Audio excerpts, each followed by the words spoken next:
కళ్ళకు best friend వినుకొండలో the number 1 opticals Sriranga opticals RTC bus stand ఎదురుగా Jeevalayam complex Vinukonda. Eye checkup కోసం ఇప్పుడే శ్రీరంగ ఆప్టికల్స్ ని సంప్రదించండి. ఓం శ్రీ మహాగణాధిపతయ నమః. ఓం శనేశ్వరాయ నమః. మన వినుకొండ పట్టణంలో వేంచేసి ఉన్న శ్రీ జ్యేష్ఠలక్ష్మి సమేత శ్రీ శనేశ్వర స్వామివారి దివ్య పాదార విందములకు మనసారా నమస్కరించుకుంటూ ఈ 2025 సంవత్సరం డిసెంబర్ 20వ తారీఖున శనివారం అమావాస్య తిథి వచ్చింది కాబట్టి దీనిని శని అమావాస్య అని చెప్పేసి లోకోక్తి. అయితే శని అమావాస్య అంటే శనిదేవుడికి చాలా అత్యంత ప్రీతికరమైనది. ఈ శనివారం అమావాస్య రోజున ఈ సూర్యపుత్రుడైనటువంటి ఈ యొక్క శనిదేవుడు జన్మించాడు కాబట్టి ఈ యొక్క తిథి అంటే స్వామివారికి ఎంతో ప్రీతిపాత్రమైనది. కాబట్టి ఈ యొక్క శనివారం అమావాస్య తిథి వచ్చిన రోజున శని అమావాస్య అంటారు కాబట్టి ఆ రోజున స్వామివారి యొక్క దేవస్థానానికి భక్తులు విచ్చేసి స్వామివారి యొక్క విగ్రహానికి స్వయంగా భక్తులు అభిషేకం చేసుకునేటువంటి అవకాశాన్ని కల్పిస్తూ ఉన్నాము. అయితే ఈ యొక్క శని అమావాస్య ఎంత ప్రాముఖ్యత చెందిందో ఒక మాటలో చెప్పాలంటే ఈ యొక్క శని అమావాస్య కోసం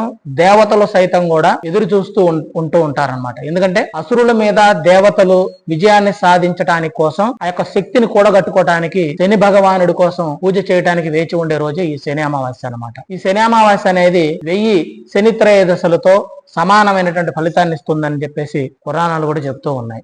ఈ రోజున వేకువజామునే తలారా స్నానం చేసి వీలైతే ఈ యొక్క మౌన వ్రతాన్ని పాటించవచ్చు. ఆ రోజు కాళ్ళకు చెప్పులు లేకుండా శుచిగా ఈ యొక్క దేవస్థానం వద్దకు విచ్చేసి 19 ప్రదక్షిణలు చేసేసి స్వామివారికి ఇక్కడ నల్ల నువ్వుల నూనె వస్త్రము వీటితో స్వామివారికి అభిషేకాలు చేసుకొని వారందరూ కూడా అంటే ముఖ్యంగా ఇప్పుడు ప్రజెంట్ ఉన్నటువంటి రాశులు కుంభరాశి వారు గాని మీనరాశి గాని మేషరాశి వాళ్ళకి ఏలినాటి శని దోషం ఉంది కాబట్టి ఆ 3 రాశులు వారు స్వామివారికి 2.5 కేజీకి తగ్గకుండా నల్ల నువ్వుల నూనె ఉప్పు బెల్లం దానం చేస్తే వారికి ఆ యొక్క శని బాధల నుంచి ఉపశమనం కలుగుతుంది. ఇకపోతే సింహరాశి వారికి వీరికి అష్టమ శని దోషం ఉంది కాబట్టి వీరు, కన్యారాశి వారికి కంటక శని ఉంది కాబట్టి వీరు, ధనుర్రాశి వారికి అర్ధాష్టమ శని ఉంది కాబట్టి ఈ రాశి వారు. ఇప్పుడు చెప్పినటువంటి ఈ యొక్క 6 రాశుల వారు ఈ యొక్క శని అమావాస్య రోజున శనిదేవుని విధి విధానాలతో పూజించి తైలాభిషేకాలు జరిపించుకున్నట్లయితే వారికి ఎంతో ఉపశమనం అనేటువంటిది కలుగుతుంది. అటువంటి వారికి ఏలి నడిసిన అష్టమ అర్ధాష్టమ కంటక శని దోషాలు ఉన్నటువంటి వారి అందరికి కూడా ఈ శని అమావాస్య అనేది ఎంతో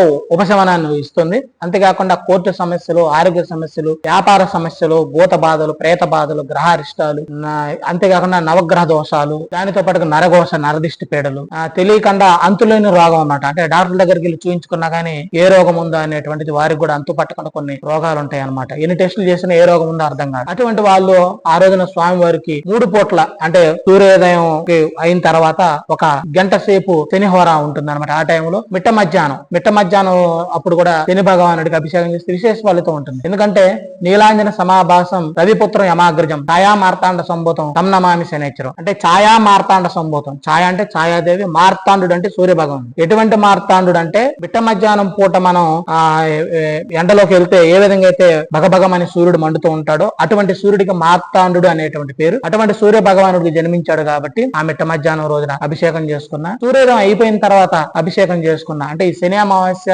ఇది ఎప్పుడు ఈ 3 వేళల్లో అభిషేకం ఎవరైతే చేసుకుంటారో త్రిజన్మ పాపహారం అనమాట, త్రిదోషహారం కూడా. అంటే గడిచిన 3 జన్మల్లో చేసుకున్నటువంటి పాపాలు కూడా ఈ యొక్క 3 అభిషేకాల వల్ల పరిహరింపబడతాయని చెప్పేసి ఈ యొక్క సూర్య సంహితలో తెలియజేయబడింది. కాబట్టి ఈ అవకాశాన్ని ప్రతి ఒక్కరు కూడా వినియోగించుకొని మనకు అందుబాటులో మన 2 తెలుగు రాష్ట్రాల్లో అత్యంత అరుదుగా నిర్మాణమై జ్యేష్ఠలక్ష్మి అమ్మవారితో నిర్మాణమై ఉన్నటువంటి శని భగవానుడు కాబట్టి ఈ యొక్క ఆలయం మనకి శనీశ్వరాలు వెళ్ళిపోవాలంటే చాలా దూరం వెళ్ళిపోవాలి. కానీ మనకి చాలా దగ్గరలో ఉంది కాబట్టి ఈ వ్యయ ప్రయాసంలో లోను కాకుండా ఉండేటువంటి అవకాశం మనకు ఉంది కాబట్టి ఒక స్వామివారి యొక్క దేవస్థానం వద్దకు వచ్చి స్వామివారికి అభిషేకాలు చేసుకొని అమ్మవారికి పశువుంకాలు సమర్పించుకోవాల్సిందిగా కోరుతున్నాం. అంతేకాకుండా ఆ రోజు మధ్యాహ్నం పూట అనగా డిసెంబర్ 20వ తారీఖు శని అమావాస్య పర్వదినం కాబట్టి ఆ రోజు మధ్యాహ్నం 12 గంటల నుంచి భక్తులకు భారీగా అన్నదాన కార్యక్రమం కూడా ఈ యొక్క జ్యేష్ఠలక్ష్మి సమేత శనేశ్వర స్వామి దేవస్థానం ఏర్పాటు చేయడం జరిగింది.